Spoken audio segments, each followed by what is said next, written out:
যারা নগদ দিয়ে পেমেন্ট করবেন, তো আমাদের পেমেন্ট পেজে আসার পরে দেন নগদে চলে যাবেন। যাওয়ার পরে এখানে আপনাকে সেন্ড মানি করতে হবে। সেন্ড মানি করার পরে এখানে আমাদের ট্রানজ্যাকশন আইডিটা দিতে হবে। তো সব আমি দেখাই দিচ্ছি ট্রানজ্যাকশন আইডি কোথায় পাবেন।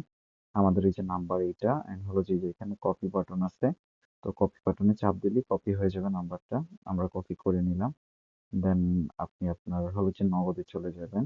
সেন্ড মানিতে অপশনে যাবেন। সেন্ড মানিতে যাওয়ার পরে নাম্বারটা পেস্ট করে দেন এই নাম্বারে আমি 100 টাকা করব, 100 টাকা দিলাম। দেন নেক্সট দিবেন, তারপরে হলো যে আপনি আপনার পিন দিয়ে দিবেন। দেন চাপ দিয়ে এখানে ধরে রাখবেন। সেন্ড মানি হওয়ার পরে এই যে ট্রানজাকশন আইডি লেখা আছে, এটা উপরেরটা আপনার ট্রানজাকশন আইডি, ব্যাকটা হোম দিয়ে দিবেন। একবারে নিচে দেখবেন যে এই যে ট্রানজাকশন হিস্টোরি এখানে আছে, ট্রানজাকশন হিস্টোরি। দেন আমি লাস্ট পাঠাইছি হলো যে উপরের এটা, সেন্ড মানি করছি 100 টাকা। তো এইটার উপরে চাপ দিলে দেন এই যে ট্রানজাকশন আইডি লেখা আছে, এটার উপরে একটু চাপ দিয়ে ধরে রাখবেন।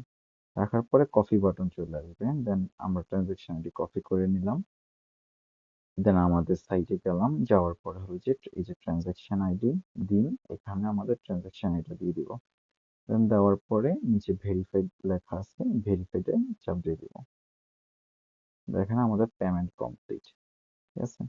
তো নগদে মূলত এইভাবেই পেমেন্ট করা হয়, এভাবেই করবেন সবাই। আশা করি কোনো প্রবলেম হবে না। আর প্রবলেম হলে সবাই সাপোর্টে যোগাযোগ করবেন।